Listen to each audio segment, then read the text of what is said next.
Hello, what's going on? We're here. We're doing yet another video. Today we're gonna go over these 3-2 series, the ones in hockey and in basketball. Hopefully that knocking was not too loud. I'm sure it was. It's fine. Who cares? Yeah, we're gonna see if either of these teams can come back and get themselves a dub because that is important, obviously, because they would like to win either the Stanley Cup or the NBA championship, respectively. Is there any chance that they can come back? I think on one side, I don't really like the chances at all, and on the one side, I think it kind of depends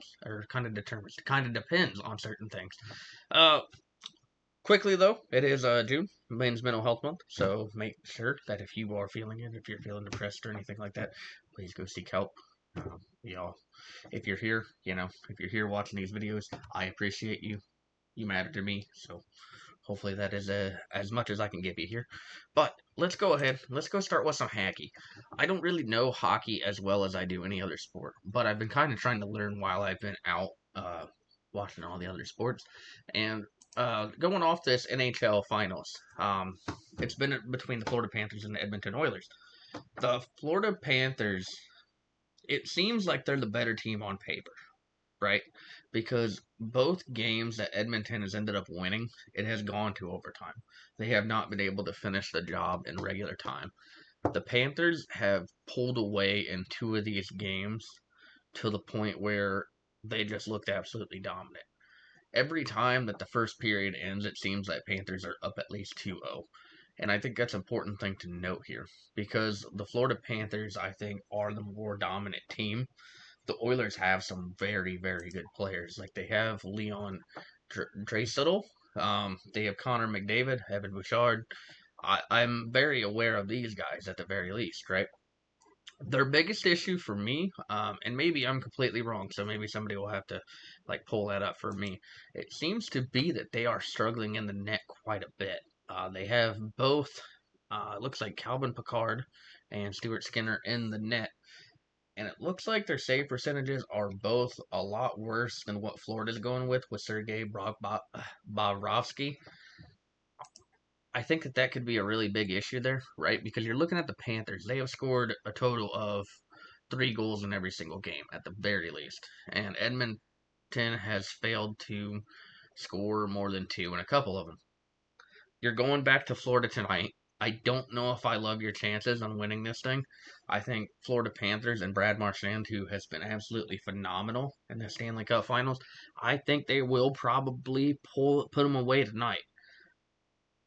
At least this would be the best place to do it. If the Oilers find a way to win tonight, I think that there's a very good chance that they could end up pulling this off at home. But they're going to have to play their best hockey yet. And their best hockey has unfortunately not been really that good enough to beat the Panthers because both games have had to go to overtime. If you can't take them out in regulation, I don't know if you can get it done tonight. I think the Panthers have that little bit of an edge. I think that they really, really want this. They want to be that team that goes back to back. They want to be known as the dynasty. As far as I know, I was told that they've been to 3 finals in a row, which is absolutely insane, all things considered. I think that what you're looking at here is unfortunately a team that's just a little bit better on paper, but I think that you look at the Edmonton team and you thought they had the more talent. I just think that the Florida team has a little bit more camaraderie, if that makes any sense. And I think that that could be the reason that they end up getting this done tonight. Yeah, this has been a really good series, though. Like 100% been a really fun series. And I think that it's really gotten my eyes opening to watch a lot more hockey. I got after today and whatever happens in NBA Thursday, or I think Game 7's like Sunday or something like that. We're basically just WNBA and baseball until the NFL comes back. So I'm super excited to get to learn a little bit of things. I think we're going to try to do something with like an NHL mock draft because I want to learn even more about these guys, and that would be super cool to do. So, yeah, my prediction officially, I think the Florida Panthers are going to put them away tonight, and I think that we have a back-to-back undisputed champion. Now, flipping over to the NBA, we have the Indiana Pacers taking on the Oklahoma City Thunder. when this series started off, right, I thought the Thunder would just kind of blow these guys away. I thought the Thunder were a dominant team. The way they looked against the Timberwolves, the way they looked against the Grizzlies, who, fair enough, they were not really that great of a team. They looked really good against the Nuggets as well. Obviously, that game came down to a game seven, though. Nikola Jokic is just that great of a player that he can get the job done. But that being said, let's get on to the finals, right? The Indiana Pacers, who did they beat on the way here, right? I know they beat the New York Knicks. They beat the Cleveland Cavaliers, and I believe they beat the Milwaukee Bucks. I think so. I believe that they did. But again, we're just kind of talking about their way here.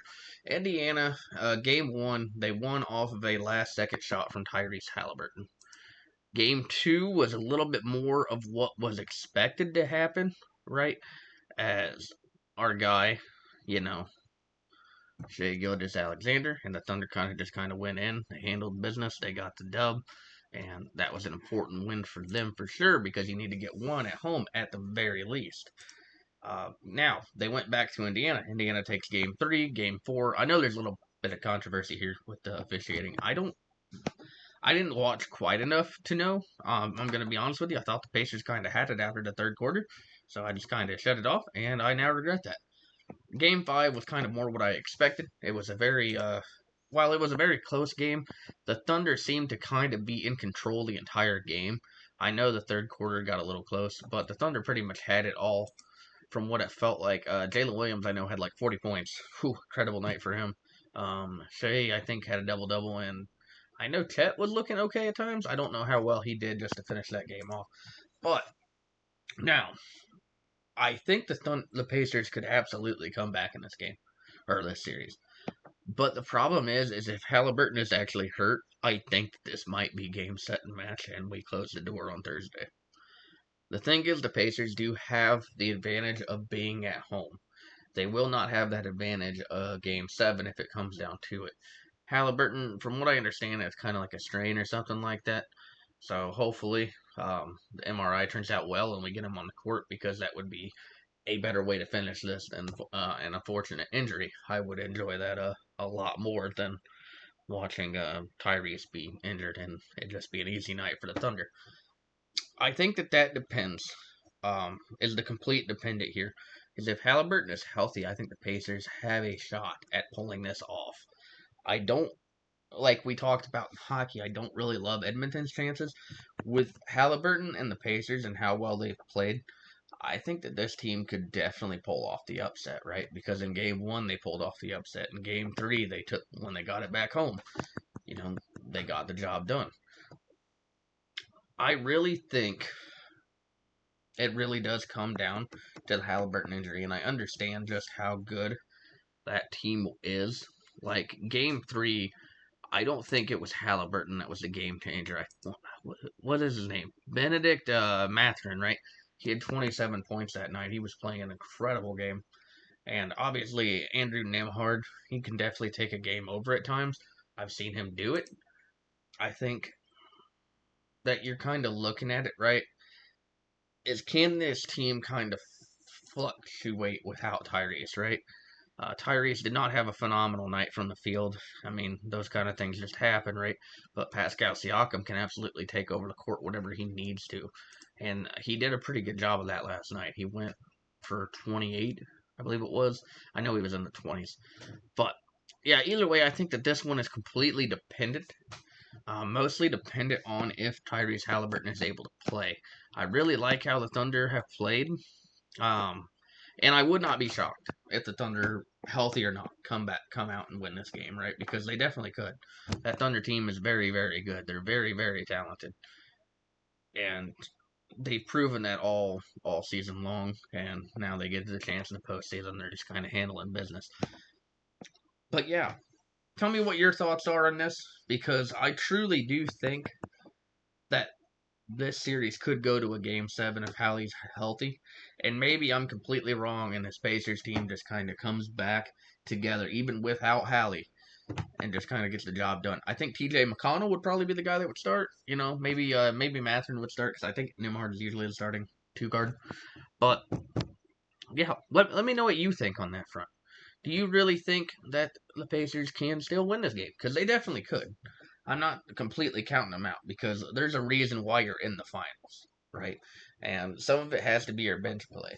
If you have a guy from the bench that can come out and just get the job done, heck, I mean, Jeremy Lin was phenomenal years ago. So you never know. You never quite know. But either way, just tell me what you think on that one. I think this series may be a wrap. I think it may be pretty much done, set, and match. I have very much enjoyed it though. I know ESPN technically has it, at least Stephen A has it really. By the way, shout out John Morant.